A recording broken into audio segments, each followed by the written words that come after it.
All right, I think we're going to get going. We'll give Andrew was going to be late. He had a meeting at 1 and it was going to take him a few minutes to get here. So if the committee is okay with it, here's what I was thinking, but you guys tell me if this doesn't work out. We have the additional information requested from the proposers. So my thought was, let's go through it and determine after that if we are able to go through the comparative criteria evaluation today, or if we want to do that a different day and then culminate with our recommendation to the board. Does that sound okay? Yeah. All right. Meanwhile, there's at least one letter that came in that I forwarded around to everybody from Attorney Alger. I'm not intending to discuss that, but it's just been forwarded to you. So maybe we'll start with Act Natural. I don't think it matters necessarily who we start with, but if we go through each of the items that we asked for, maybe we can kind of do that a little quickly and then determine if we have any other questions of the proposers. So first off, of both proposers, we asked, who is contributing capital resources for this project? So we have an answer on that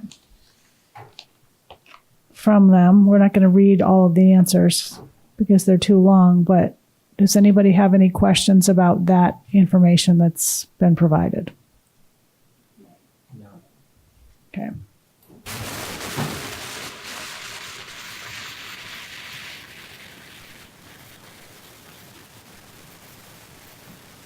What is the total amount of capital available?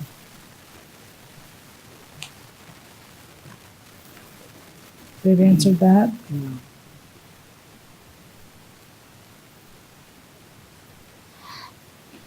Do they have any bank records? Private information may be redacted, verifying the existence of the capital. They've answered that. Mm-hmm. Okay. Are you able to provide certification that the funds used to invest in or finance the marijuana establishment were lawfully earned or obtained? And they've provided a certification from individuals.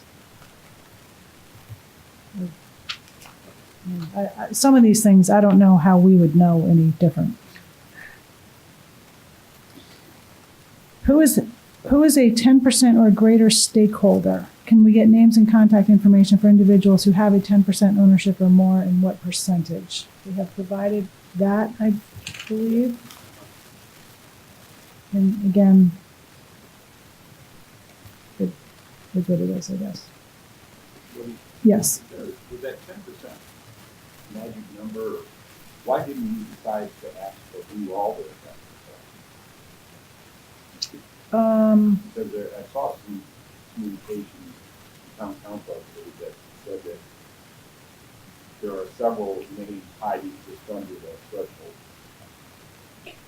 I guess there must have been a statutory threshold of some kind, but I'm not really sure what it is. I mean, as I've understood, just by taking background for businesses, they go up there, that's their threshold. So that is the common one. Has something to do with disclosure.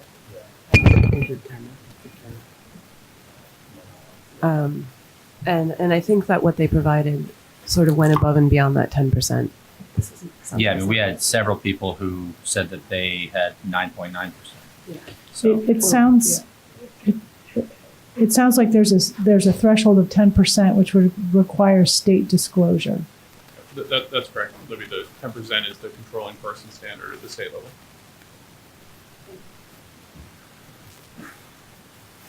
Who owns the underlying real estate at the proposed location? I think we seem to have that answer. Yep. A P&L template is, okay, so we gave them a P&L template so that we could see a breakdown of projected annual costs and revenues. And they have completed that. So we may have questions about that.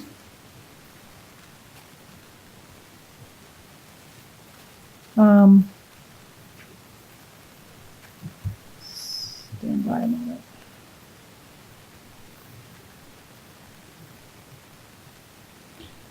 one question may be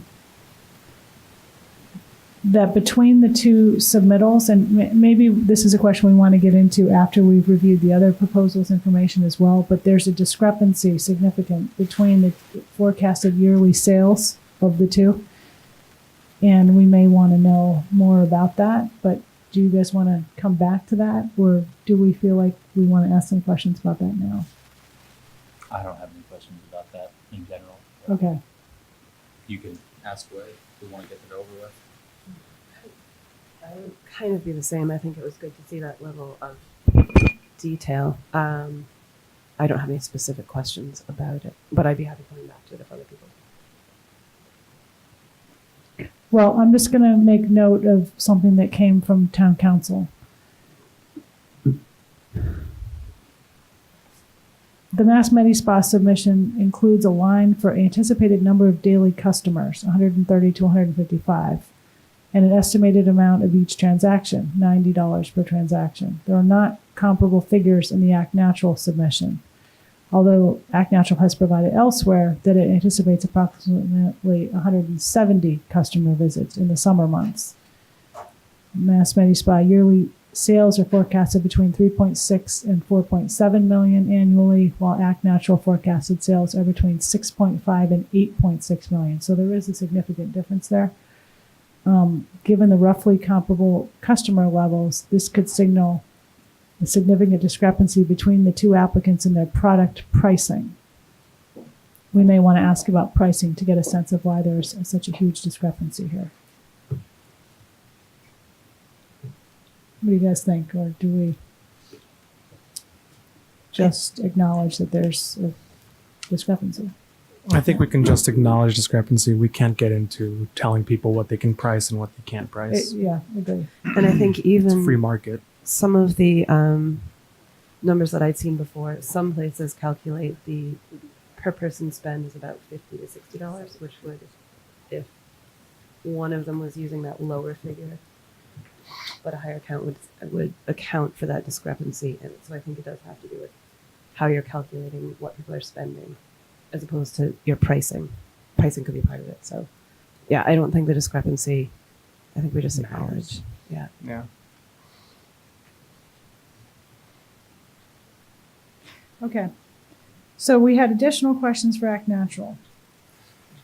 Specifically, the financial materials submitted with the RFQ indicate that the three named corporate officers are the only individuals supplying 10% or more capital of this company. A written letter from the CPA provides that the personal assets of the three corporate officers are sufficient to finance this company. And then we have a number of sub-questions there.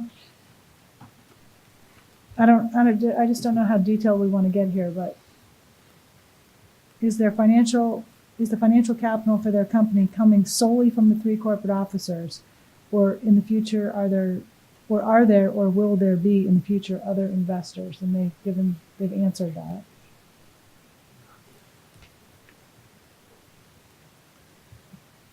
I think they've answered it as much as anyone can. I mean, who knows what's going to happen?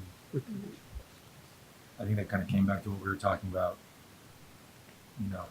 before.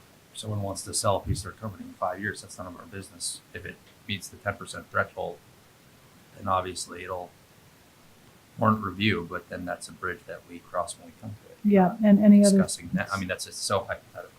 Yeah, and there may be other state requirements for investors that are state regulated, not necessarily. Right. There could be new,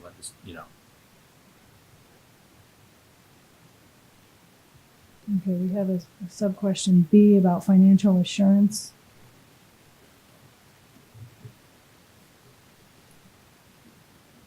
And they've explained it. Are we satisfied with the explanation? Do we want to ask any additional questions about it?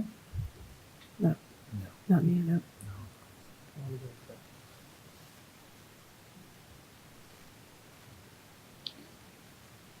The application suggests that further local investment is or will be sought. Is that accurate? If so, how will it be structured? Given an answer on that, we've been approached by many people interested in investing.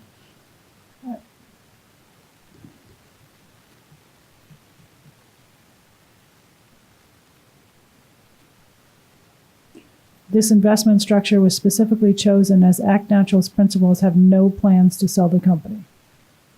So I guess that was maybe one of our concerns early on. So I guess we're good with that. Yep. Is Act Natural actively soliciting large-scale investment for the project? There's item D. They say no, they're not. Okay. Who will be funding land development and construction costs? They Yeah, seem that was answered. to have answered that, yep.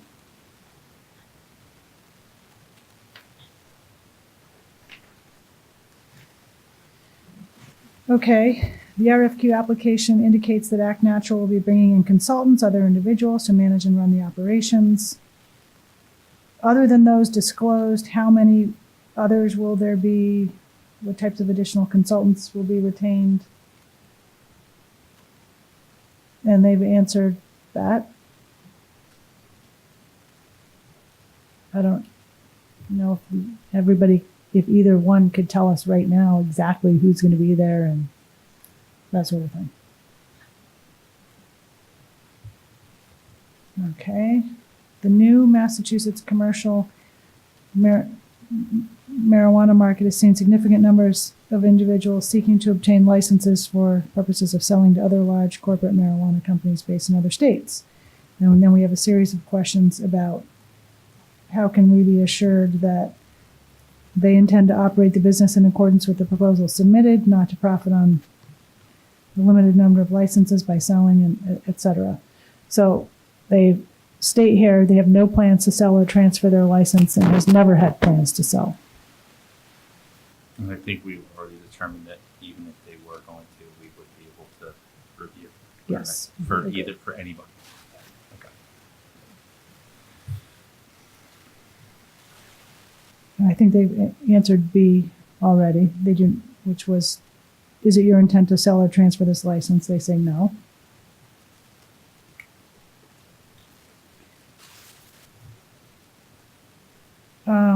We want to make sure they're aware that the town will require a new host community agreement, including a full review of any new individual or entities taking over. Mm-hmm.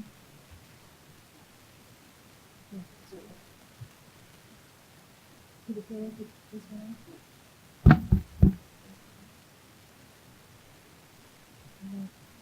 I don't know if you want to write something.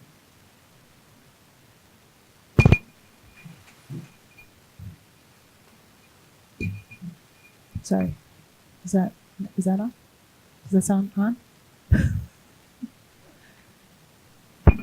Yeah, okay, maybe I just need to speak better into it. In any event, they seem to be answering yes to our question. They understand that the draft host community agreement contains a provision that they can't make assignments of the license without approval of the board.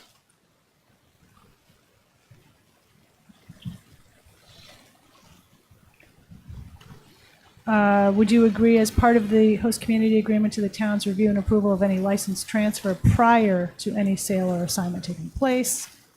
And they seem to be saying yes.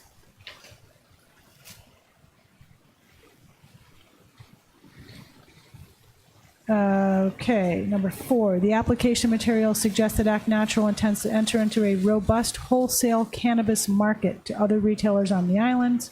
We have some sub-questions there. How much of their proposed building size of 4,000 square feet would be cultivation canopy? And they've answered that their proposed total building size is 12,000 square feet. The footprint of the proposed building is 4,000. The design contains 3 floors. Cultivation canopy is roughly 4,000 square feet, expected to produce 1,500 pounds of marijuana per year. Do we have any questions about that? I just don't have the knowledge to know the scale of that. Yeah, all the way. Henry, is yours working? Yeah, mine. Is it?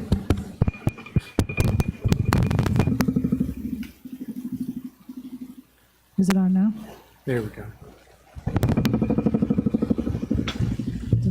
Okay, it seems to be going in and out. Is it on now? Okay. Does anybody have any comments about the scale? Do we have concerns about it or any further questions about it? No. Okay. We wanted to know how much of the canopy will be processed and sold on site. They say they expect to process and sell about 1,300 pounds on site, or roughly 87% of what is produced. The remaining 200 pounds may be sold to the Green Lady dispensary in the wholesale market. I don't know if Green Lady has agreed to that or not, or is aware of it or not, but, okay. Yeah. Message at the back. They did speak. Okay.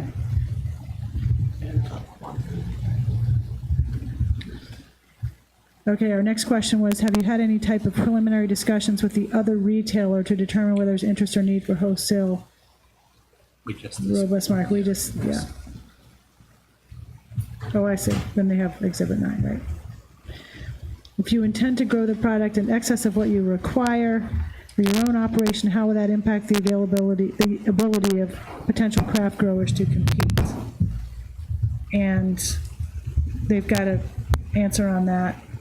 I had a question on that one.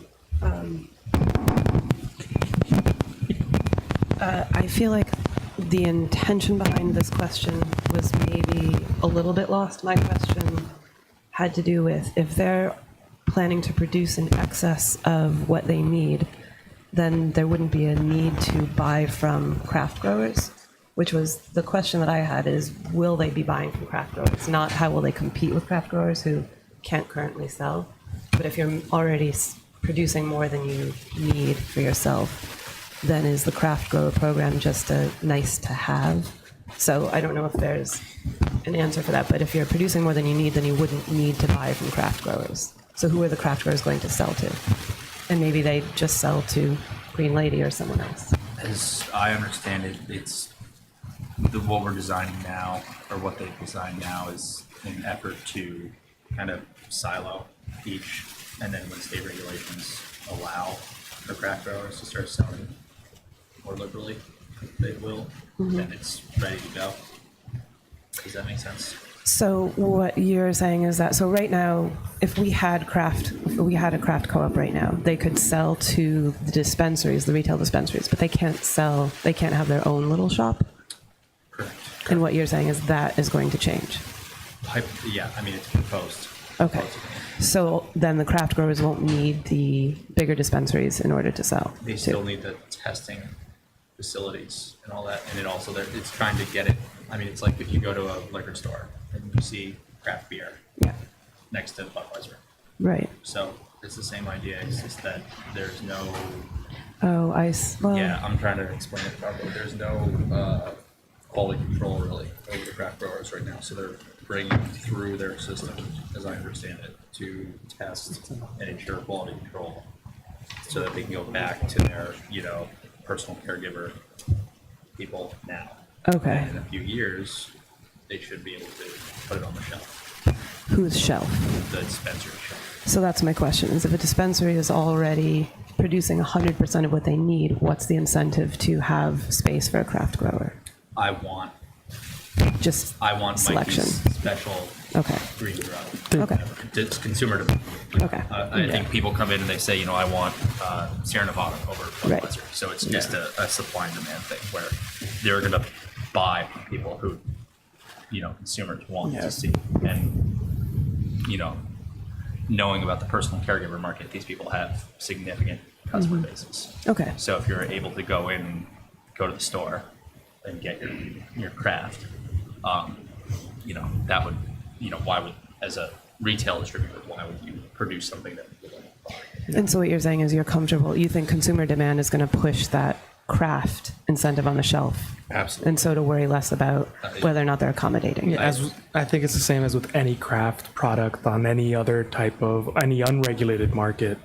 It's if it sells and if it's good, people are going to put it on the shelf. Yeah, people from buying vegetables to beer to marijuana appreciate they want A to variety. know where it's coming from. They like the idea of it being local, or maybe they even like the person and they want to support that person. So just anyone who buys a small local product, it's the same logic. Exactly. Okay. I think if you're happy enough, that was my concern, is just that if essentially that they're allowing for sales of craft products, and if they're producing 100% of what they needed, then I didn't know. I would look at it as another way, like consignment.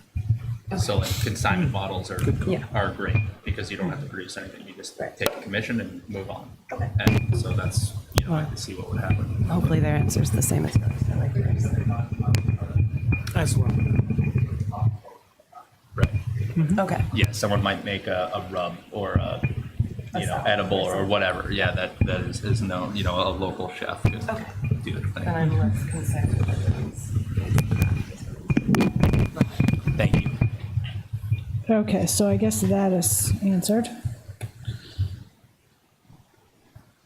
Okay, the RFQ provides that Act Natural anticipates that its retail location will draw less than 30 cars per day at the retail location. Have you made any seasonal adjustments for greater volume during the summer months? By comparison, the Mass Medi Spa application provides for 300 visits a day at a similar location. Why is there such a significant discrepancy?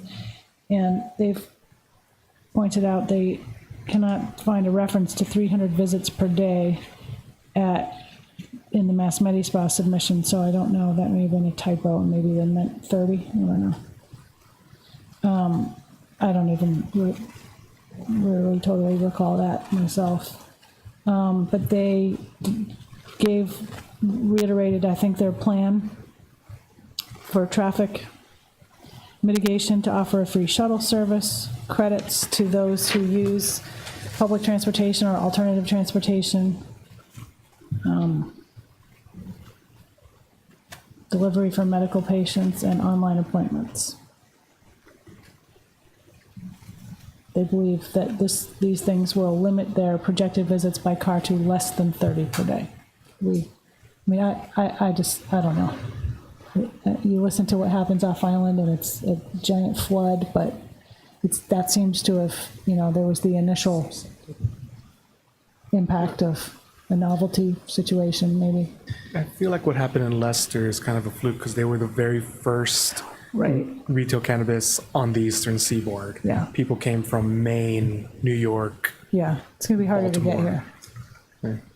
Maybe. I mean, yeah, how do people travel together in the summer?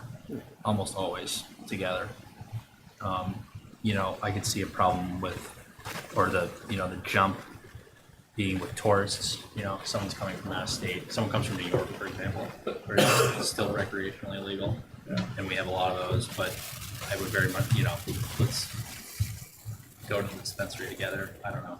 I think it's super hypothetical. I think all these numbers are great to see the effort, but again, like,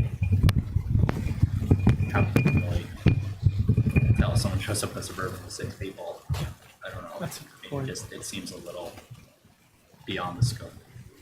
I think that they've put out there that they're going to try to control it, and that there, incentives such as like,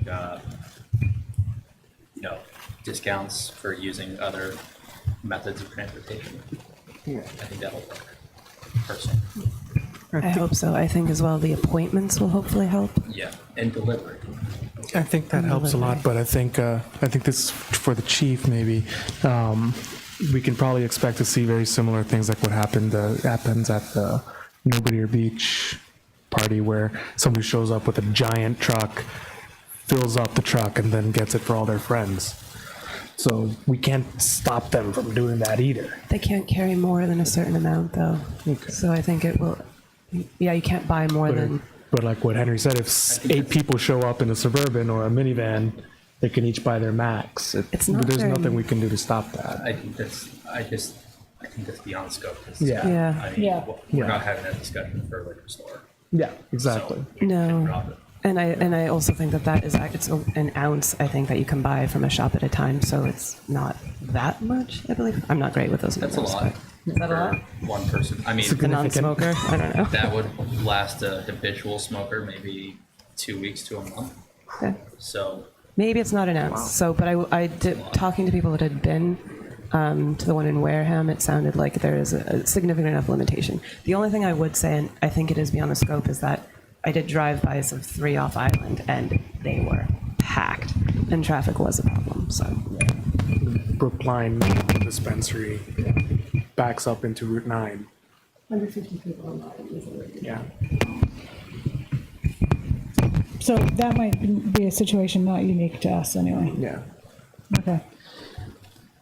So I guess one of our issues was there was this discrepancy in the number of visits per day, but maybe we'll get to that with the other group. All right, the application to the Cannabis Control Commission indicated that Act Natural currently has a license from the DPH for a retail marijuana dispensary and is in good standing. Can you explain why that assertion is being made? Because they wouldn't really have been able to get that, I don't think, without local approval. So they indicate, though, that they anticipate receiving their provisional medical license before submitting applications for adult use, product manufacturing, etc. The assertion is being made because the RFQ requested a draft application which is prepared in anticipation of receiving approval from Nantucket. So I guess there's just an assumption that if we approve it, they'll get it. I don't know if that's valid or not, but that seems to be what they're saying.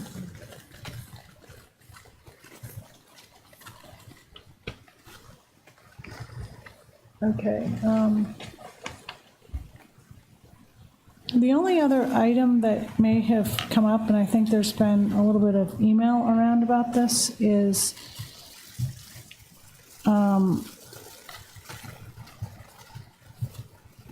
of the members of the committee was shown an email by a citizen that indicated some communication between Act Natural and Acreage Holdings.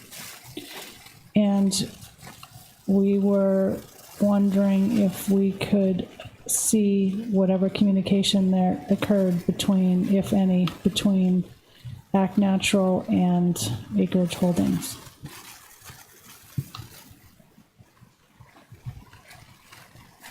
Okay, so maybe in the next, I don't know, 24 hours we could get that.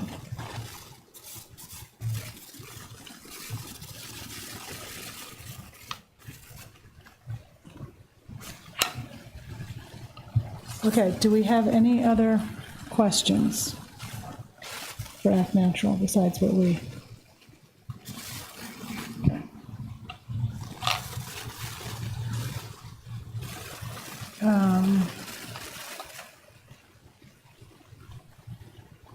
Okay, I'm sorry, there's a couple more that I don't think we knew enough to ask this, or it came up through other reviews. Act Natural did not use the same tax rate to calculate income taxes each year. It was 30.5% in years 1 and 3, 33.7 in year 2. Why?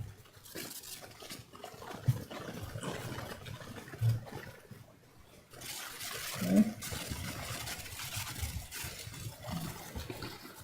Where is the line item for Act Natural's contribution to the town? Is it in other expenses, 197,000, the town TON line? It appears to be the 3% local tax. Is there any of?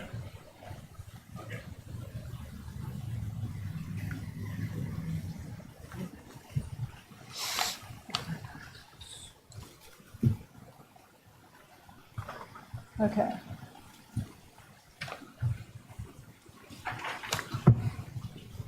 So that is Act Natural.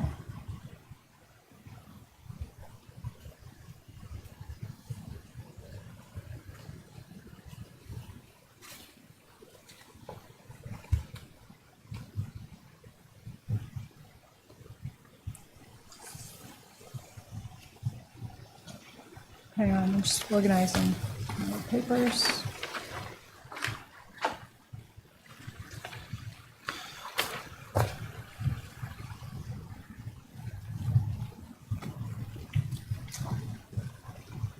All right, moving on to the other proposer, Mass Medi Spa.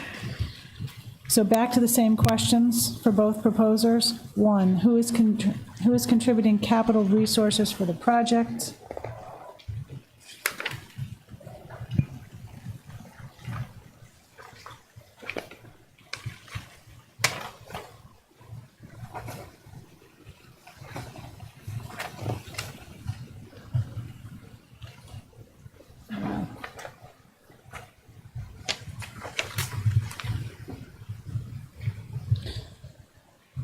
So they have answered that they're a nonprofit, do not have any ownership, run and managed by board of directors.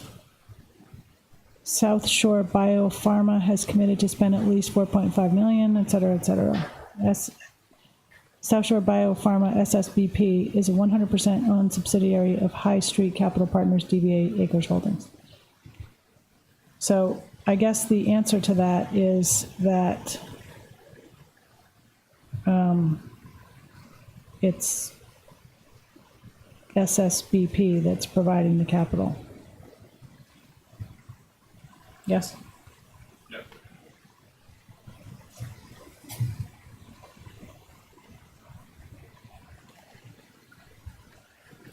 Okay.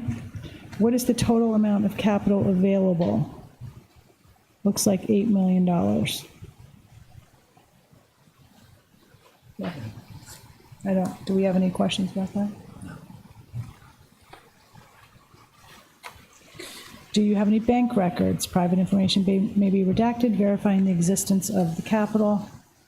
They have provided a bank statement, which I'm not really a certified bank statement reader, but it looks like they got a lot of money there. Yes? Yep. Financial person.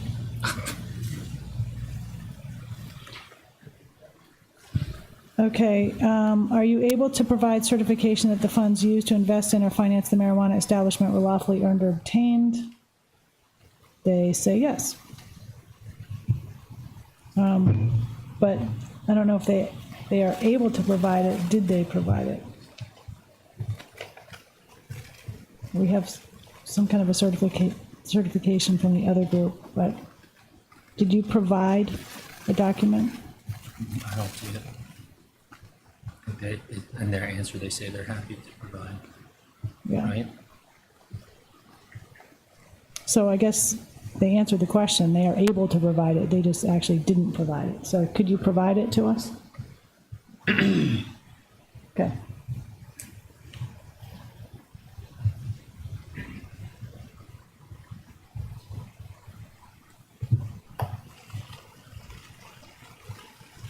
All right, who is a 10% or greater stakeholder? Can we get names and contact information for individuals who have a 10% ownership or more, and what percentage? I guess, I'm not sure we have an answer to that, but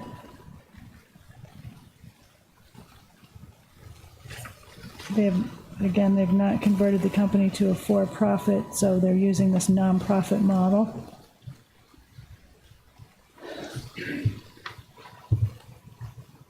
So I guess the answer to our question, who is a 10% or greater stakeholder?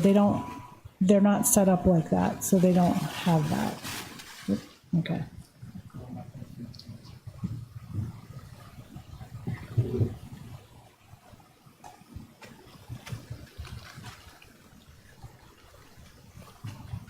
Okay.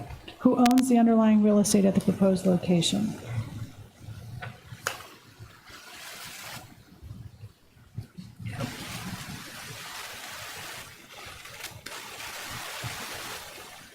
So I guess the location that we are focusing on is the Tomahawk Road location, not the other.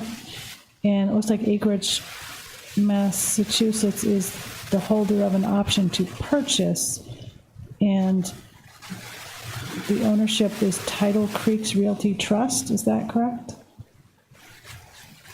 Yes? Currently, okay.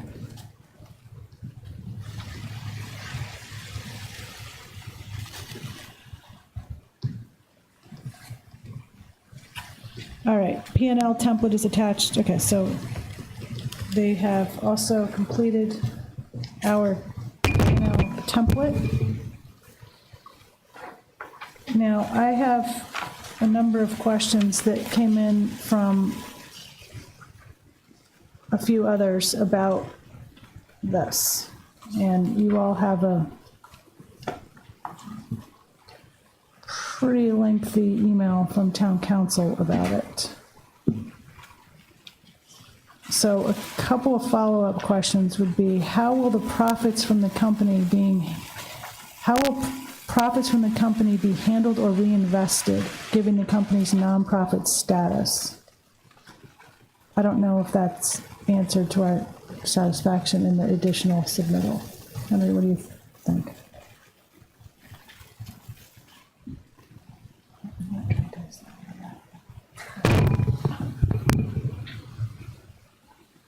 Or we could just ask them. Yeah, so the profits will either be reinvested into the company if there's additional expansion that needs to happen, or additional growth, or what's left over will go back to the loan balance.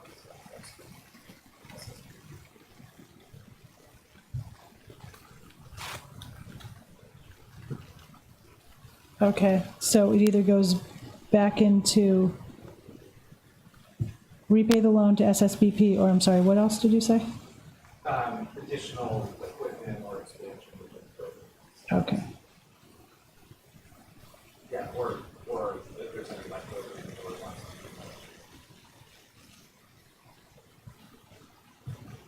do that. Okay, any committee questions about that? Okay. Will SSBP continue to play a management role and receive a percentage of sales after the loan to MMS is paid off? And or if the company converts to a for-profit? Yeah, so will the management agreement outlines the term and the payment as well? So I believe it's a 50-year. So after the loan is paid off, SSB continues to manage? Yeah. Okay. And receive a percentage of sales? Okay. Any follow-ups? No. The submissions indicate that SSBP does not have a controlling interest in Mass Spa or any other marijuana establishment. Does SSBP have any other companies or licensees that it provides management services, or was this entity formed solely for the benefit of Mass Spa? This entity was solely for the benefit. Okay. That seems to answer that. Was SSBP involved as the management and management/investment company when MMS filed its original application for an RMD with DPH?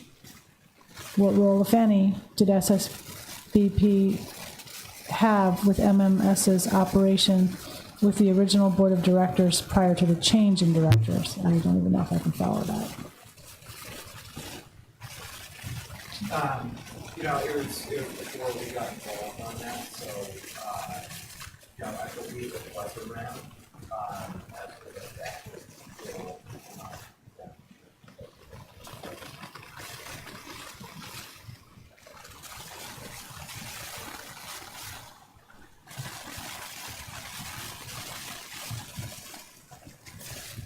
Okay, so not sure on that one. What role, if any, did SSBP have in identifying or appointing new members of the board of directors for MMS to replace the board of directors that was named in the original application?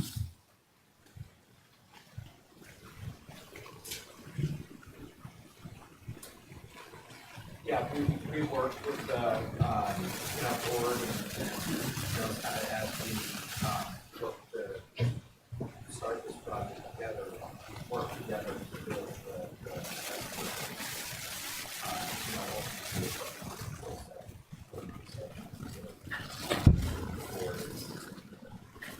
Are you representing SSBP? Correct. Okay.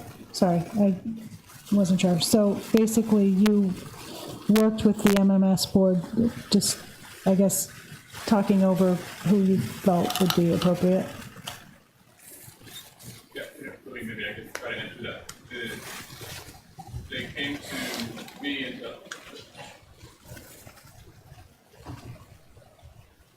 they came to me and other local people and tried to identify who in the community would be good for this kind of thing, and that's why you think that if you look at the board, you see people involved in growing on Nantucket, people involved in food service on Nantucket, people involved in public health on Nantucket, and so on and so forth. So the board was developed by reaching out to members of the community and finding out who had an interest in this issue or in local skills that would be highly applicable to this issue. Like to add, myself and Jan Shaw were the primary outreach folks to the local community. So Jan is a summer resident, so we worked obviously as intermediaries, identifying people that we knew quite well, and had the conversations to have them join the board. So it was really a very personal exercise as we collected folks, talked to them about what the proposal was going to look like, and asked for their their help with that. So that's the link. Okay, thank you. Was SSBP acquired by Acreage Holdings, and did it exist as a separate entity from Acreage Holdings when MMS filed its original RMD application?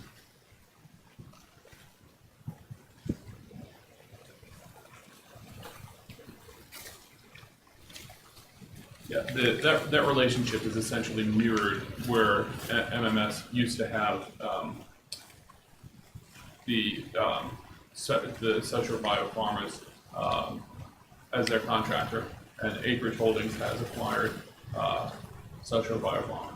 So that's how they're involved.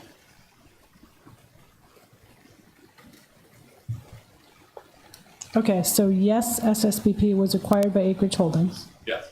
It did exist as a separate entity from Acreage Holdings when MMS filed its original application? Correct. Okay. Yeah. Has there been a change in the individuals controlling and operating SSBP from the time of the original MMS application to DPH and the present? Yes. Originally, there were people associated with the Mathematics Cloud Board who were also associated with the Social Biopharma private corporation, and that is no longer the case. It used to be essentially two groups of people that were on both boards, and now we have a private company on one side and a nonprofit company with all entirely unrelated people on the other side. Okay. So the short answer is yes, there's been a change in the individuals. Correct. Okay. What is the contemplated time frame for conversion to for-profit status?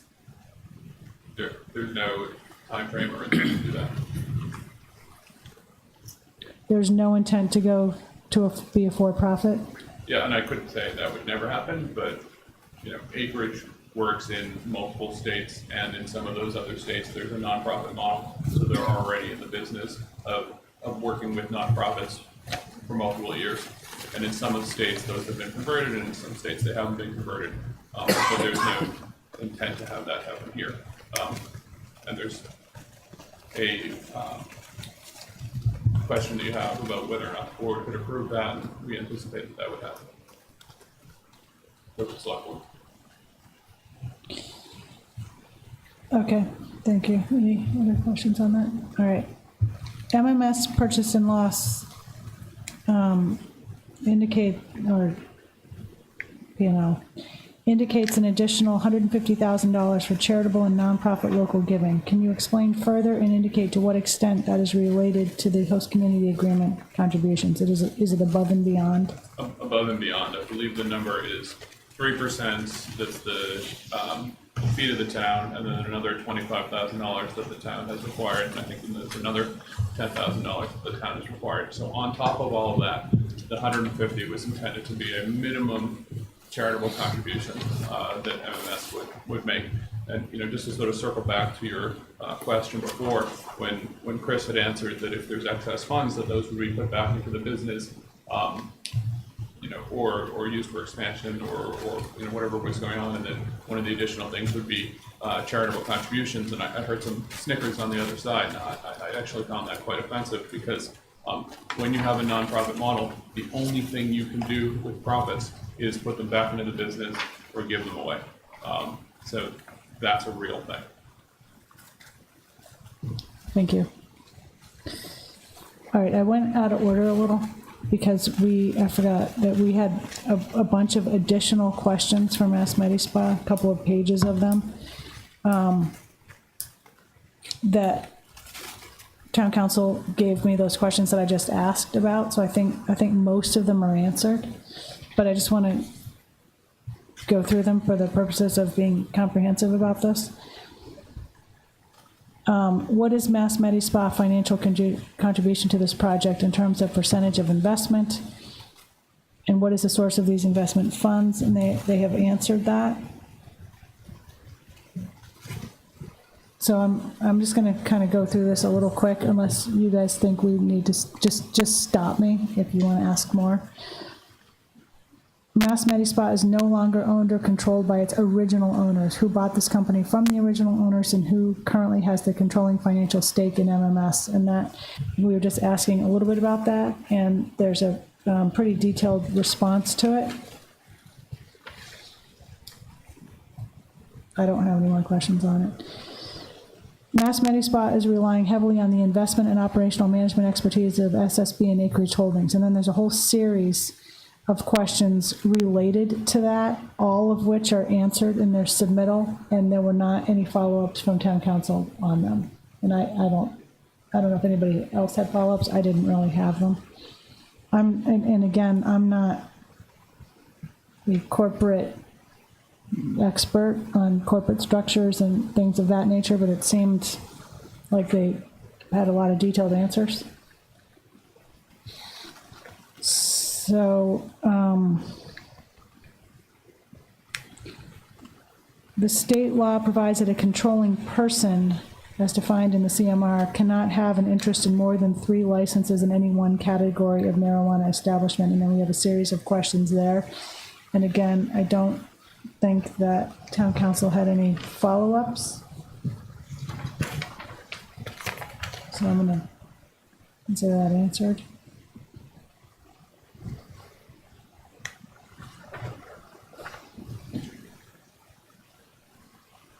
Messed up our number. Let's see here. How can the town be assured that if it accepts the application that it is MMS's intent to operate this business in accordance with the proposal submitted and not to profit on the limited number of licenses by selling or transferring the license to another company that the town is not reviewed and screened as part of this RFQ process?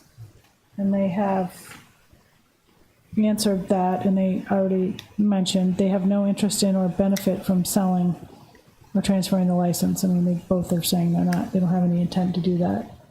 But again, we don't know what might happen down the road, so. The town's draft host community agreement contains a provision limiting assignment of MMS's interests without approval of the select board, and there's a series of questions there. And I think they've answered all of them to the best of their knowledge of things right now. Would you agree as part of the HCA to the town's review and approval of any license transfer prior to any sale or assignment taking place? This was also asked of the other group. And they say yes. Would Acreage Holdings and SSB be willing to sign the HCA and be jointly and severally liable for the responsibilities of MMS under the terms of that agreement? They said yes.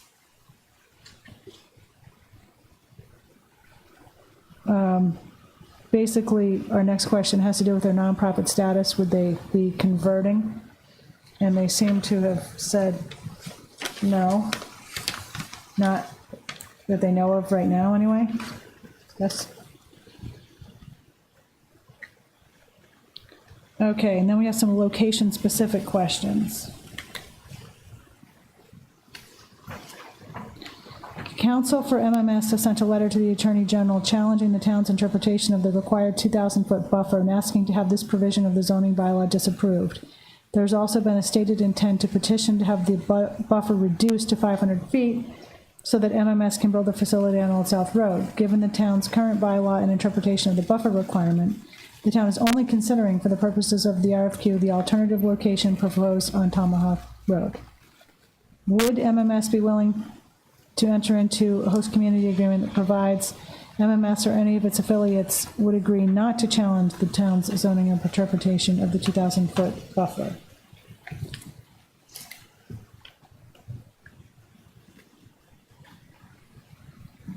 They say that, if I'm reading it correctly, if the Attorney General approves the bylaw, MMS would agree in the host community agreement not to challenge the town's interpretation in court.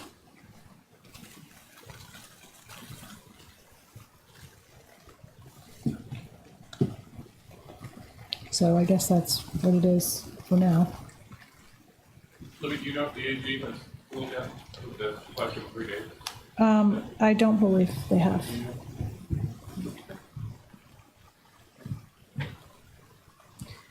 To the extent that the town has a stated interest in ensuring geographically diverse locations for its 2 licensed marijuana establishments, if MMS is a successful applicant in the RFQ process, would MMS and its affiliates be willing to agree that it will not seek to change the location from Tomahawk Road to Old South Road, even in the event the town meeting later changes the buffer requirement?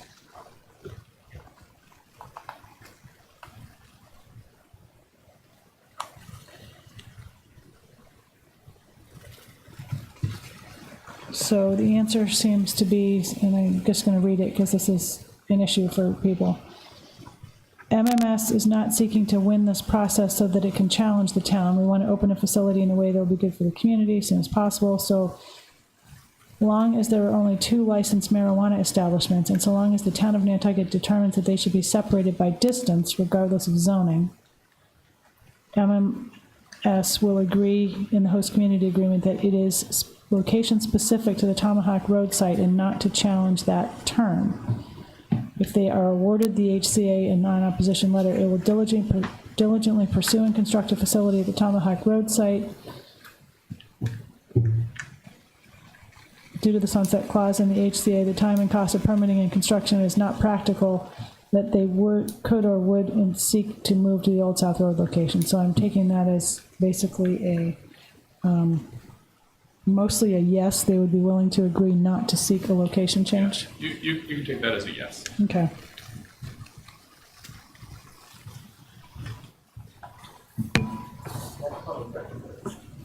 Yes, I would say it is public record.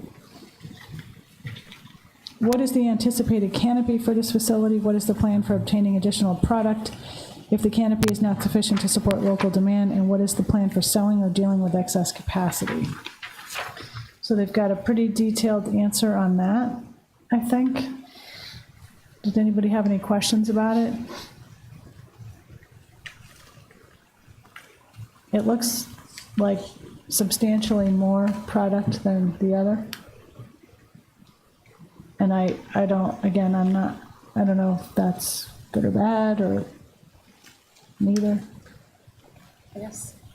My only question is just to confirm that that's all being grown at the Tomahawk site. That's canopy at that location. Yeah, well, I think that's an excellent question because if you can see, it's a 2-phase build out with about 1,300 square feet to begin with and up to 4,500 square feet if the market proves that.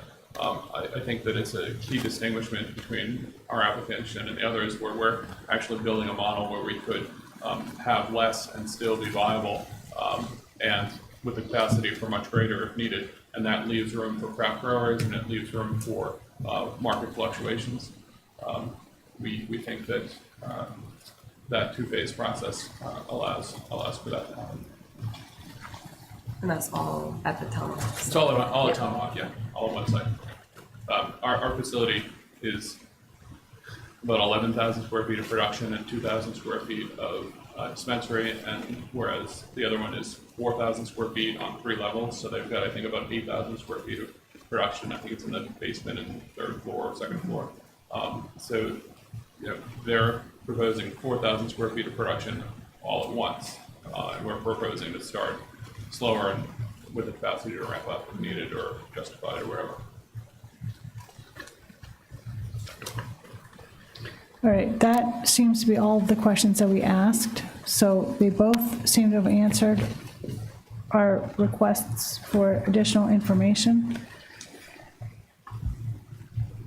Does anybody have anything else they'd want to ask of either proposer?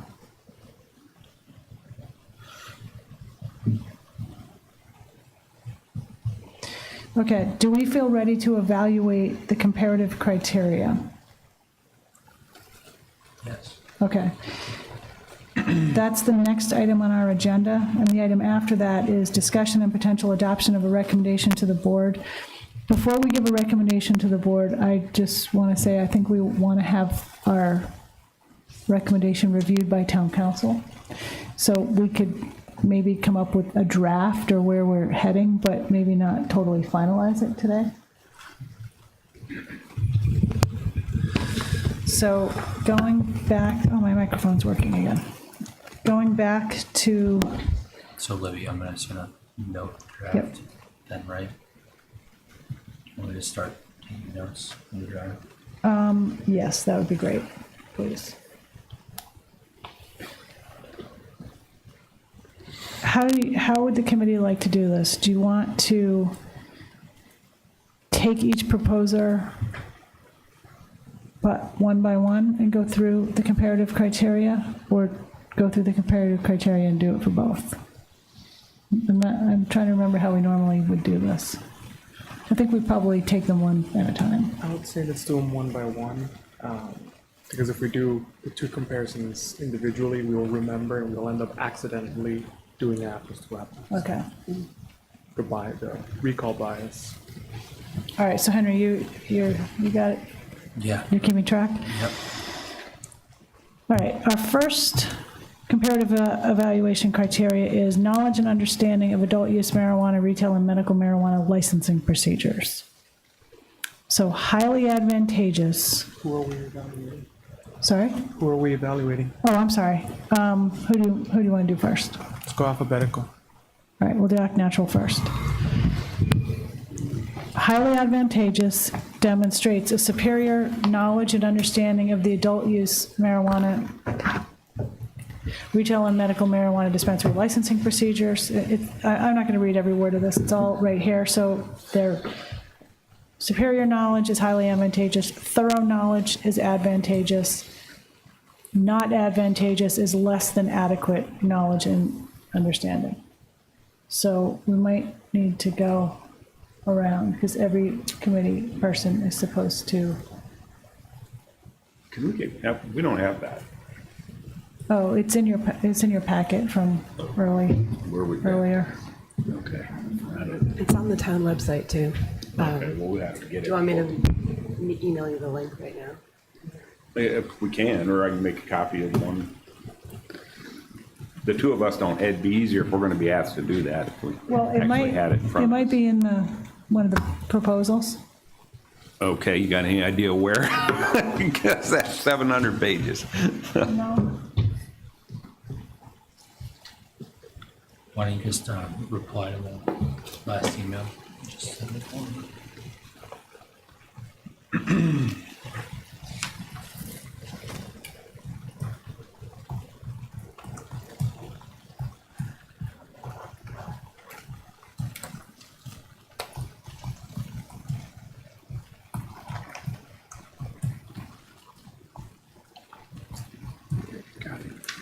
All right, we'll just. Okay. Did you email it? Yep, just I'll go emailed the get link. it. Anybody else need a copy? I have mine now. Yeah, I'll use my computer. I'm fine. We can just take a 5 minute. 5-minute break. Yeah, 5 minute recess or something. Sure. 5-minute recess. All right. Can I just borrow that? I'm just gonna try to type ahead. I just want to try to type ahead. Yep. So.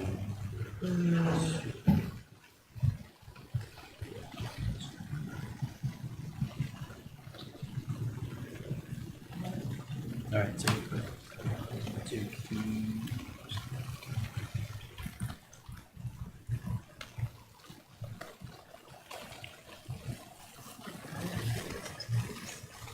Are you want to copy the Well, it's basically just select each, Yeah. Okay. and then so it's 3. Business plan. Okay, 4. Proposed timeline and development plan. Okay. 5 is staffing, jobs creation, and potential benefit to people.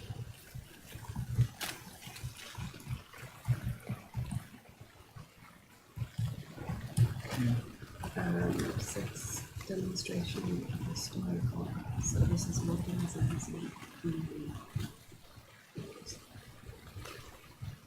So,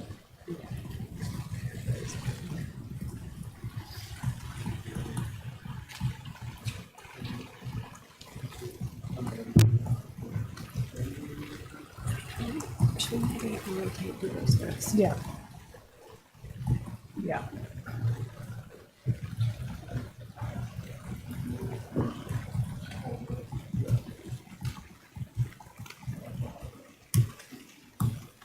okay. So,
There's two extras in there. Yeah, since I printed all of it. So maybe we'll try to get through this as best we can, and if we encounter any stumbling blocks, we'll put them aside and come back to them, or put them aside, get legal advice, and then we'll have to come back to them on a different day. Although I think we all are ready to finish this off. We want to be sure we do it properly and get sort of final legal okay that we did it right.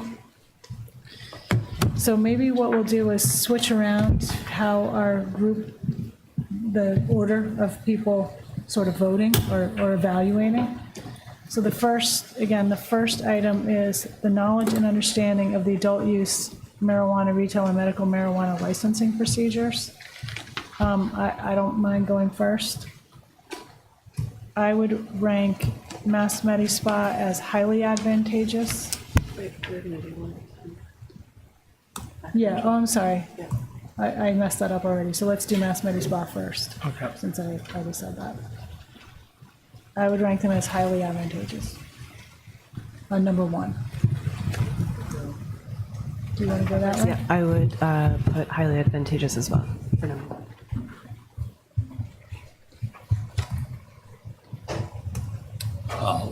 Also highly advantageous. Highly advantageous. Highly advantageous. Highly advantageous. Key personnel is next. Should we reverse it? Sure. Chief? So, Key personnel and prior cannabis experience. yeah, I would say advantageous. Okay. Oh, excuse me, just Mass Medi Spa? Yeah. Highly advantageous. Act natural. No, we're one's- doing this mass is medicine. Mass Medi- Mass Medi Spa. We're going to go through each of them. Each one. Sorry, I that thought was, we were doing all of them for the same one. Sorry. Okay. So you're highly advantageous? Yes. Okay. Andrew? Highly advantageous. Roberto? Highly. I'm gonna say advantageous. Rita? Highly advantageous. This is Mass Medi. Yep. Key personnel. Yep. Highly advantageous. Libby? sorry, Rita, what did you say? Highly advantageous. I would say highly advantageous. Business plan?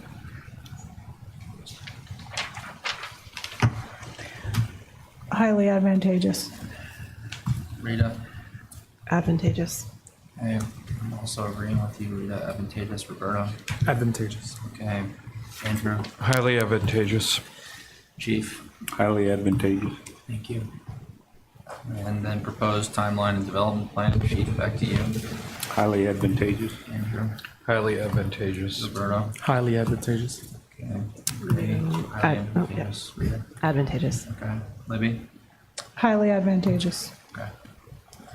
Wait, Rita, you said advantageous. Henry, what'd you say? Highly advantageous. Okay. Staffing, jobs creation, and potential benefit to the community. Highly advantageous. Okay. Rita?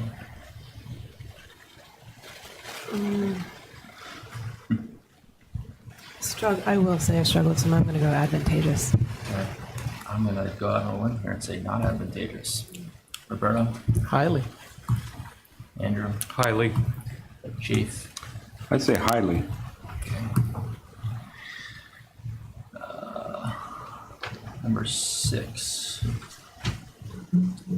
Demonstration of historical local residency, community involvement, and/or community support of the applying entities, affiliated officers, personnel, and controlling persons. Now, can I just say on this one, one thing we have not really done here is the math. So we've specified that highly advantageous is a majority of the officers. The advantageous is between 25 and 50%. Not advantageous, I mean, I haven't done the math, meaning like I haven't counted people up and tried to add up if there's a majority or between 20 and 50%. Has anybody done that? I didn't do that. Well, I would assume go through it all and then calculate. Yeah, okay. Are they referring to, like in mass med spa, does this apply to the board of directors? They're the applying entities, affiliated officers, personnel, and controlling persons. I took it as a whole. Yeah, I think we can take it as a whole, but Are you talking about our responses or? yeah, our responses. Yeah, and let's just do the math afterwards, because that's just a matter of, I mean, I can try to keep up and do it right now, but Are you asking about a specific question? I'm just saying, let's just pretend for a second that there's Number 6. 10 people in Mass Medi Spa's proposal.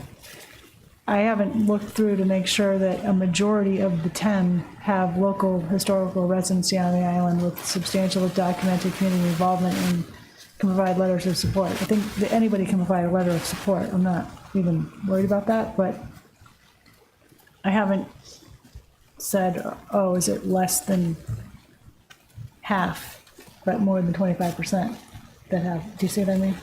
I haven't done that. okay. Let's come back to it. Okay. Proximity, I think this is,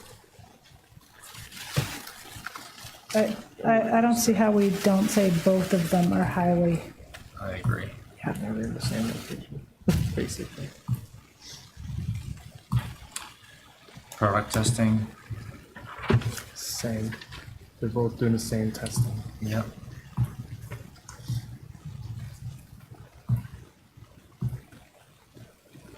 Traffic management,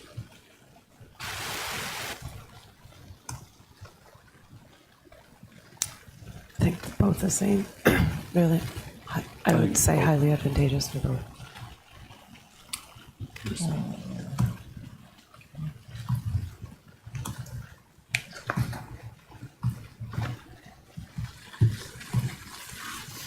all right, on to Act Natural.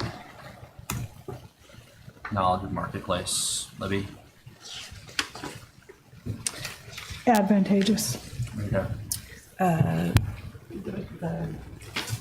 knowledge of licensing. knowledge, Wait. yeah. This is Number the 1. first Okay, now we're question. going. Yeah, sorry. I would go highly advantageous. Okay, I agree. Yep. Roberto. Highly. Okay, Andrew, Advantageous. Chief, Advantageous? key personnel, Chief,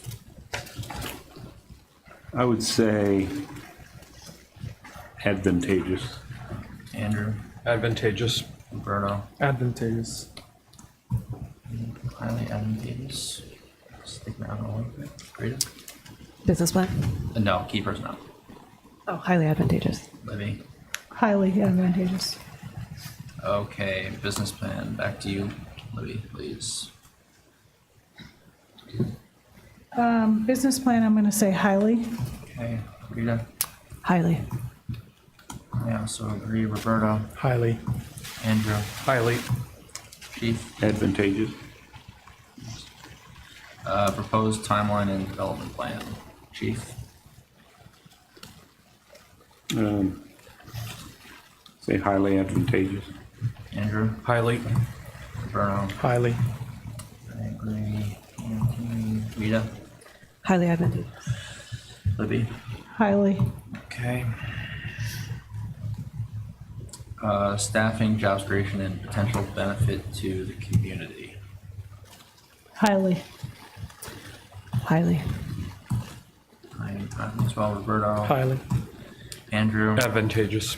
Chief, Advantageous. and number 6. Do we feel comfortable answering? Let's come back to it again. Okay. And we've already answered 7, 8, and 9. Yeah, those are the same for both, right? Yeah. So on 7, I mean, I don't know if we want to take up time now, we certainly can, to just look at, maybe we should have already done this, but I didn't really focus on it until right now, to sort of add it up. 6, you mean? Yeah, 6. Wait, we didn't do traffic management, or is that, are We you said- guys just keeping the same answers? I think we said highly for both. Okay, I'm advantageous for, that's best spot, highly advantageous for example.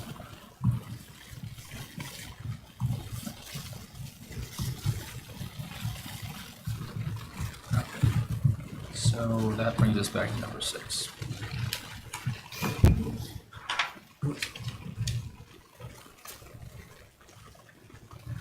What do you guys think? I mean, I don't want to guess at it.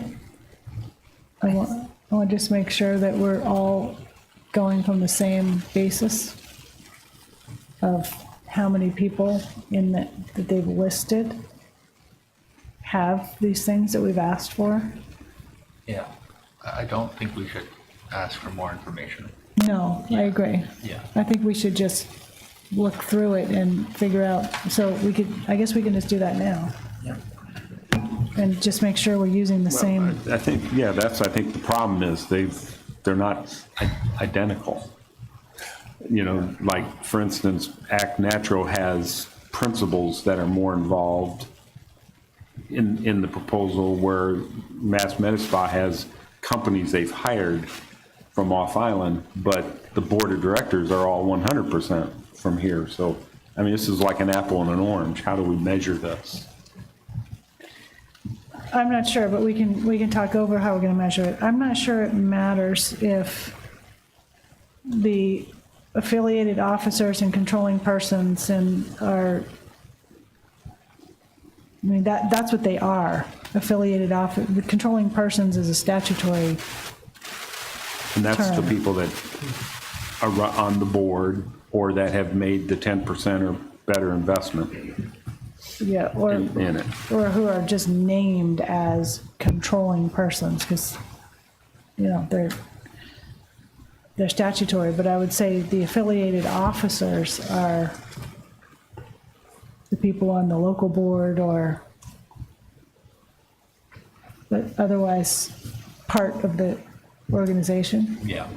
I mean, I think there's, you know, you gotta stop somewhere with Yeah. acreage. They Right. seemingly go Yeah, forever. forever.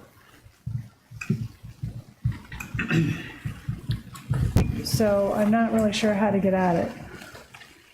Isn't it that they're both highly, I mean, it seems like they're both have the same, and if we look at it that way. Yeah, I'm just saying we didn't count it up, but maybe that is maybe we rank it now, because this is kind of a draft. And we asked town council if we need to formally add things up. I mean, I would go highly advantageous on both of them. I think Yeah, I think I would probably they just too. both come about it a little differently. Yeah. But I think they both have demonstrated, you know, the majority of the people. I have to say, I wouldn't. I struggle with this a little bit. And I think it does have to do, like you said, Chief, to do with the nature of the structure. I think Act Natural is pretty straightforward. We can see exactly who's who and who has control. I would give them highly advantageous, but I wouldn't do. I would do advantageous or not advantageous for Mass Medi, only because I feel like the board has no financial control. So to me, this was about who's really controlling it, and I see it as the finances control. And I also think that if the structure were to change, it would be different. So I wouldn't, if we're looking for a consensus on this one, I wouldn't be in highly advantageous for both. I don't know if that's the criteria. I mean, think so. sorry, I don't really think that's the criteria. I mean, I think that's your opinion on the particulars, but I don't think that's what we're asked to look at. I wonder though, then, if we do need maybe we need town council for this one, because I don't think so. see how we, to your point, I don't see how we apply that then to the 25 to 50 to two different structures. Libby, I'd like, qualification on that from town council then, because it seems to me we're getting, I mean, no offense, Rita, but that seems to be getting off the mark of the criteria. I mean, I think maybe that belongs somewhere else. So I don't know. Yeah, no, I think that's fair enough. I think, again, as we're looking through this is how I'm trying to figure out, again, having the criteria, but also knowing that there's more to the story than, you've got to run it through here. So how do we look at this within the criteria that we've laid out?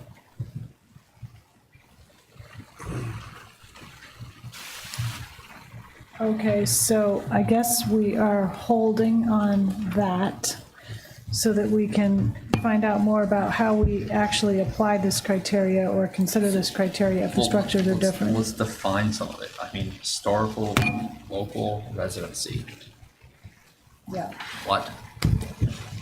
I mean, no offense, but what does that even mean on this island? And who's going to give us answers? I mean, that actually make a difference. I take it as, you know, who lives here and has been involved in this process the longest, that I can reach out and touch, is how I read it. I look at people who are either living here or not. I mean, that's just a funny phrase. Community involvement and or community support of the applying entity, affiliated officer personnel. I think that's pretty easily answered, honestly. I mean, they gave us a board. They gave us the people who are in control of each organization. Even if they're different, we still know who they are, you know, at least on the local level. And I think you could grade those people based on their involvement. I'm not sure, though, that you can really grade community support, community involvement. Actually, not sure that we can grade community involvement. What does that even mean? Yeah. I think we have a I problem. mean, seriously. It's bad criteria. Maybe we should ask council if we can just unanimously agree to disregard that 6, or is that something that's statutory? Yeah. Put it in the RFQ, we should probably. I don't know if we should disregard it. I mean, I think it looks to me like its intention is a local preference question. I think this really came from the select board as well, where, yes, the idea was that we wanted, it was a local preference.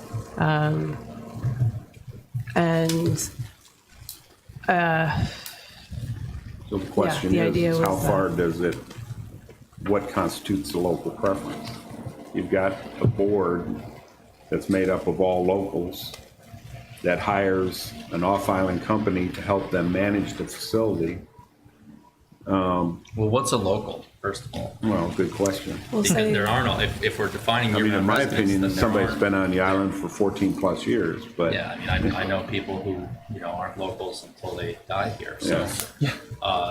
No, but I mean, there are people who are on the board who are not year-round residents. Right. So, And there's investors, you know, principals in the there's other there's company investors in that are both not groups that are- year-round residents, so. I guess for me, there's a little, the context, and again, to your point, Andrew, maybe this is an opinion, but I'm trying to understand this criteria, is that it wasn't that the board formed and then went and got outside consultants. It's that there was an outside entity that essentially held the board and then went and got locals. So to me, in terms of that local preference, it's sort of the way that it was generated was with an outside entity coming in, getting local support versus locals going out and hiring. I mean, while I'm hearing that, I just don't see any of that written here. Yeah, don't- I I agree. see that this, I mean, both entities, and this is why I support, you know, highly advantageous for both, is we have local residents that we know on both sides that have a controlling interest here. And I think getting beyond that, I think it's starting to get into other areas that, if it was your intent, it didn't come through in this particular, Yeah. you know, it doesn't say what you just talked about. I think what it is it's almost the definition of controlling interest, because one side has financial controlling interest from locals and the other side has a board that has decision-making control without necessarily the same financial control. Right, but I thought we heard that controlling persons is a defined term.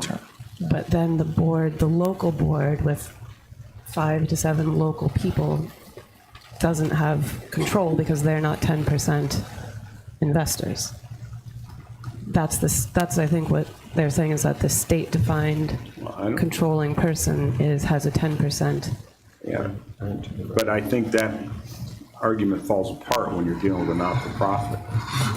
because the board members don't have any financial interest in a not-for-profit, but they have total control of the organization. And that's why I think, again, we're up against what's our definition. And maybe this is the problem with the criteria, is we didn't define controlling interest for this criteria before. Because if we take the state one, then it doesn't apply to a nonprofit. And then comparing, so again, I think it is a problem with the criteria itself and trying to compare two different structures. Well, do we want to, I still think it's an important enough question, personally. I don't think we should disregard it. so do we want to maybe, were you going to say something? I was just thinking, because we didn't define a lot, some of the terms, like you said, local and, because controlling person is defined. And in the specific application, it specifically, for Mass Spa, for example, it specifically says SSBP is not a controlling person in any company of Massachusetts. So it's like, it doesn't meet that definition, but the other definitions aren't there. We can't disregard it because it's already in the RFQ, but we have to look at the criteria we put, which says 0 to 25, 25 to 50, or more than 50. So if we're looking at just what we have in hand in front of us, they both technically meet highly advantageous without definitions of local and historic residency.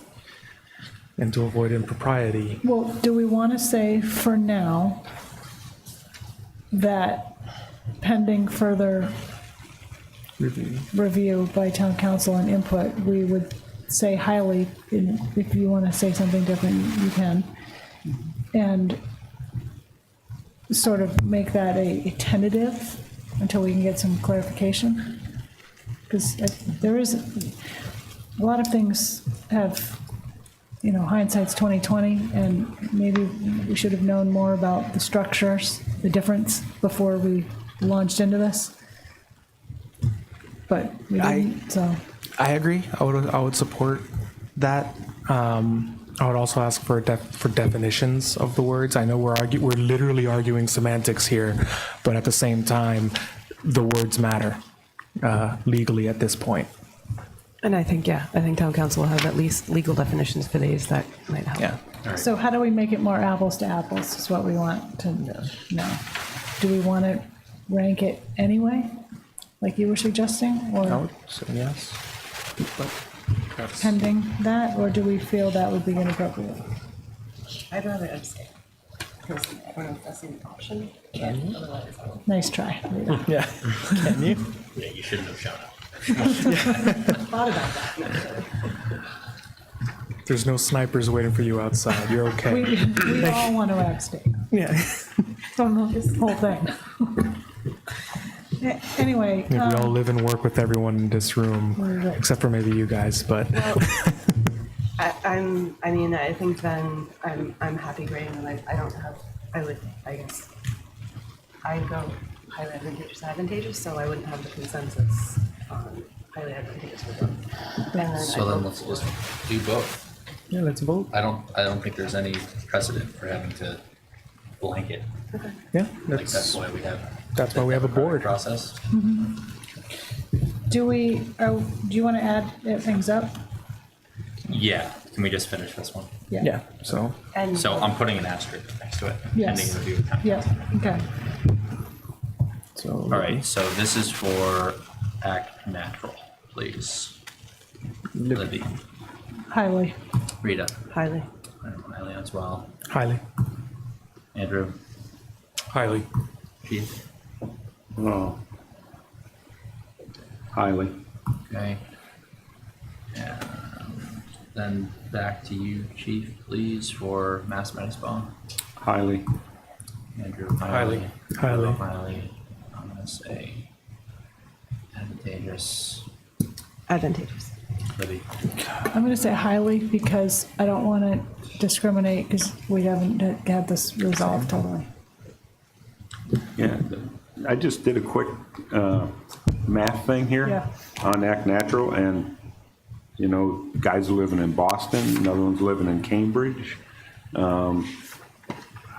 I'm really struggling with that one, with that for both of them. I don't, you know, I don't really have a lot of confidence in the answers that I just gave. Or we can just vote them all not advantageous. But, I mean, we already voted, but Yeah. Yeah. That's So fair. I'm just gonna put in the notes here that. the voted board- without looking at it is what we did. Yeah. Yeah. And I just want to go on record too, I'm uncomfortable with that vote. I don't, Me too. I'm not comfortable that it's following the criteria. So I want to reserve the right to change my mind on it. Same. Same. Thanks for saying. All of it under Is that like an abstaining right there? I think? No, not a qualifier. I do have one, I'm sorry to go back to one item though. Traffic management, I didn't see an advantageous, so is the choice on traffic highly or not only? Yeah. I'm not sure what they can do, you know, I mean, You know, my only point is I think, hiring, I mean, the only thing they can do on a traffic management plan in one of these places is hire a detail, and all that person's gonna do is stand there and look at all the cars, because there's nothing to direct, there's nowhere to put them, there's nothing else. It is what it is. You build it in a neighborhood, it's gonna bring traffic. my only concern on that is the number of parking spaces per site, and I'm, you know, again, if there were to evaluate both of them side by side, there's one, I mean, one has fewer than the other, I believe, so. But Anyway, don't but- both, There isn't, isn't that a question that'll be answered though by the permitting bodies, ultimately? it is. But if we're evaluating the sites, again, side by side, Well, the only thing I'd say is it doesn't actually talk about parking spaces in the criteria. Yeah, it's just, is it accessible? Yes. right? Yeah. And if that's the criteria, I'll certainly live by it. I think it's a good point, but I think you also thought that would come up under planning more so than actual parking spaces. It will by the time whoever advances forward from this process. So again, it might have, maybe it was something we excluded that we should have included, but we don't have it in our criteria. Right. It will mean maybe more mitigation when it comes there, so.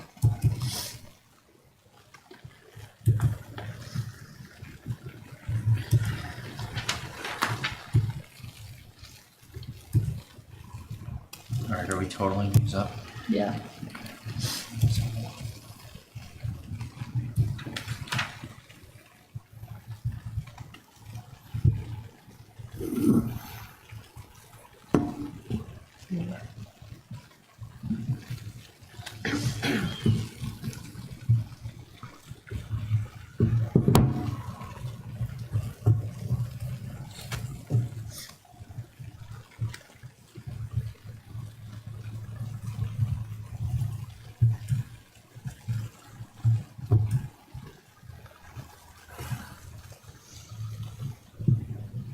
Is it just, are we looking for percentages here, or just the literal number of highly advantageous percent? Literal number.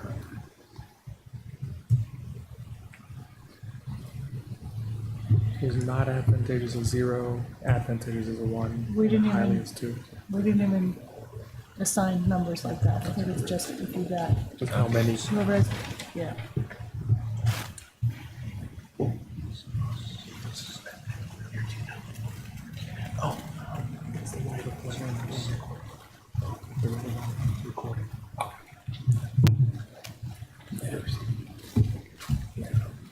It was just looking at that's the TV cameras here. So if the other one, microphones are live. It means watch your mouth. They should put that back there. No. Yes. So, I guess I'm a little confused by some of what just happened, because, you know, I hear Andrew expressing concern that there's not enough parking at Act Natural, and then we said, well, you can't consider parking as traffic. If the facility doesn't have sufficient parking, I would think that's the number one traffic problem, is you don't have any enough parking. Our facility has more than twice as many parking spaces. And then, you know, their board has 2 out of 3 members who don't have a Nantucket address, and they're being considered highly advantageous. It seems like some of the votes here are more smell tests than fact based. And I would highly consider, I request that you really sort of think about whether or not all of the answers that you gave are the things you want to stick with, because you guys have put in a bunch of work here, and I really appreciate that. But some of the highly advantageous don't necessarily line up with the facts, in my opinion. That's why we're not finalizing this today. And I think, Andrew, to clarify, was it that there's not enough parking or that one has more parking than the other? One has more than the other, and I think, I mean, ultimately, yeah, that's a better situation, I think, going forward, based on what we're talking about, the customer projections that we saw. Yeah. So as we've been going through this, and as might be the case with a process you've never gone through before until you're actually going through it, there are some things that we need to make sure we're evaluating right and weighing correctly. Parking spaces are not even in our criteria at all. And the issue about who lives here and who doesn't live here and where their addresses are, that's why I mentioned at the beginning, should we sort of total them up and see what numbers there are? And I did not do that myself. So and like, I've got a whole bunch of questions for town council about that particular criteria. So I think the fact-based versus whatever is valid, and our decision should be fact-based. That's what we're trying to get at. So, but I don't, based on these couple of criteria, at least the residency one, I don't know that we're totally there yet, which is why we've got more questions to ask.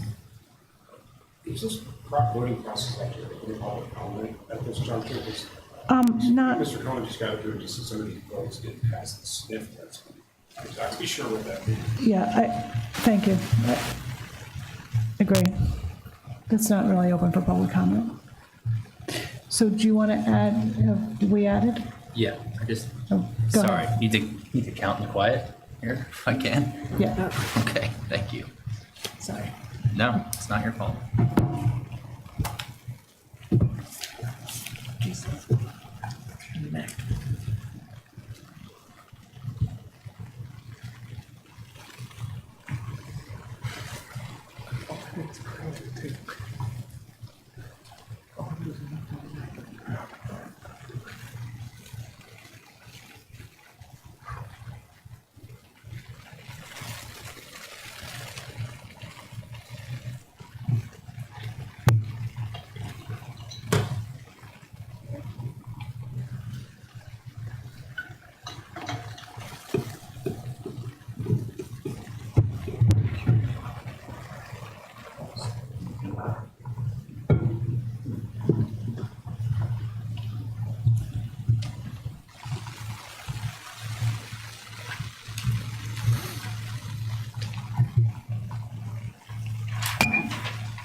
All right.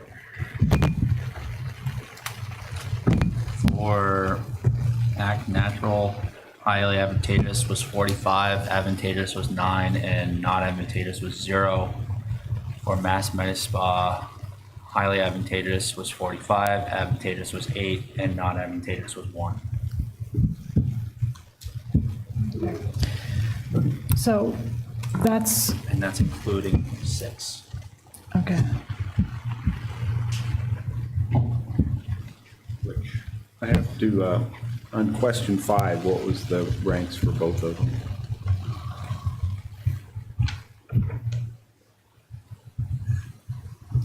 For Act Natural, question 5 was staffing, jobs creation, and potential benefit for community. Levy was highly advantageous, Rita was highly advantageous, Henry was highly advantageous, Roberto was highly advantageous, Andrew was advantageous, and Chief Pittman was advantageous. So it was 4-2. Okay. And what was it for the other one?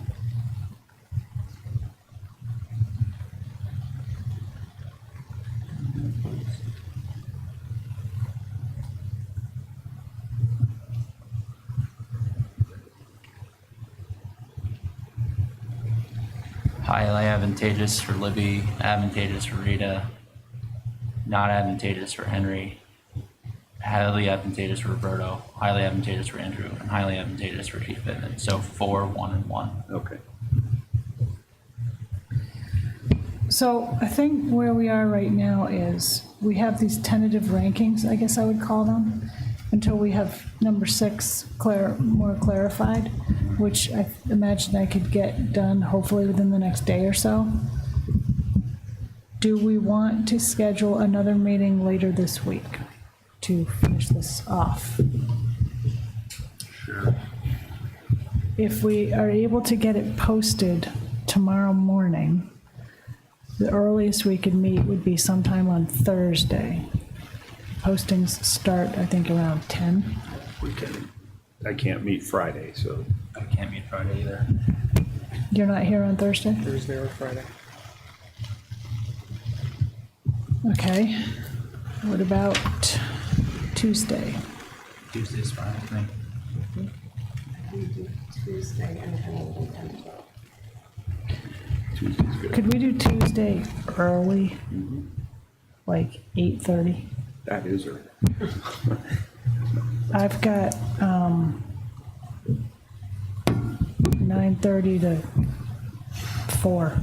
that day of stuff that would be a little difficult to reschedule. Because as long as my flights don't get delayed on the 18th, no problem. I know 8:30 is very early for you, Andrew. I'll do it. So 8:30 on Tuesday? Yeah, does that work for you? It does, huh? Okay. This is the 19th.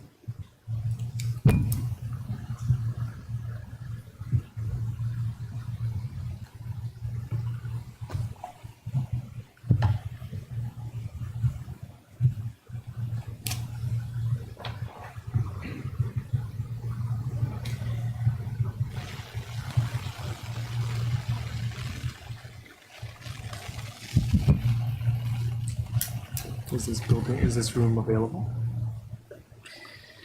I don't know. Let's plan on this room, and if it isn't, I will let you know. You can't check that from here, can you? Okay. It should be on a Tuesday morning. Yeah, I don't think so. All right, so, our next meeting, then, I think you all may have heard, is next Tuesday, the 19th, 8:30 a.m., we believe here in this room, but we'll post the agenda on the website. And our plan would be to get clarification from town council as to comparative criteria item number 6, finalize the committee's ranking evaluations, comparative criteria evaluations, and with a final recommendation to the board. Can't wait. Me either. Yes. Well, it would be difficult to get in front of the board on the 20th because they won't have any information yet. So I'm going to have to say it would probably be March 6th because there is no board meeting on the 27th. So we apologize for the delay. We had really hoped to be done with this by now, believe me. But we want to do it right, and we, quite frankly, are concerned about legal challenges, so we want to make sure we are on firm ground.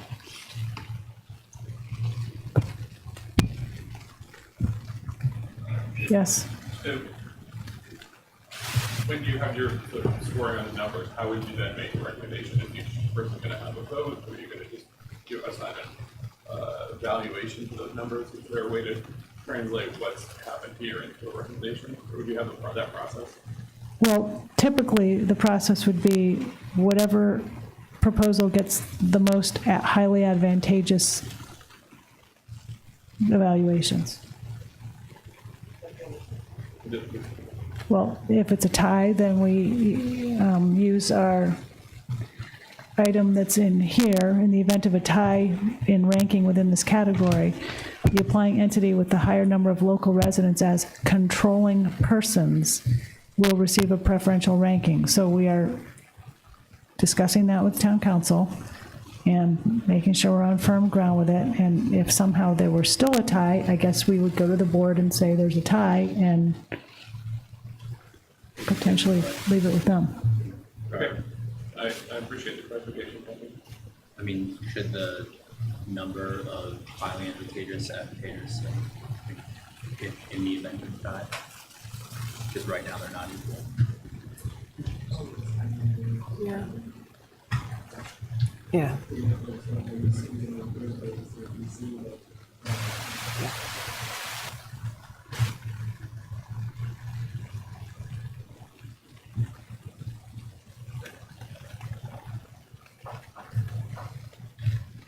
Yeah, we'll get it figured out.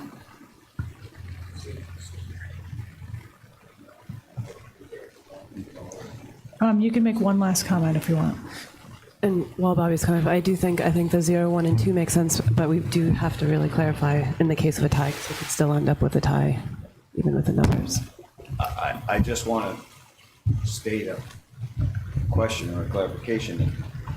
It doesn't seem right that it's just all about highly advantageous when you have 2 other categories. They should have some type of numerical value and should be an overall score, especially when you have a difference. Got it. Thank you.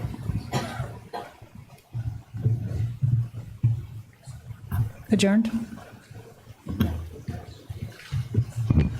Yep.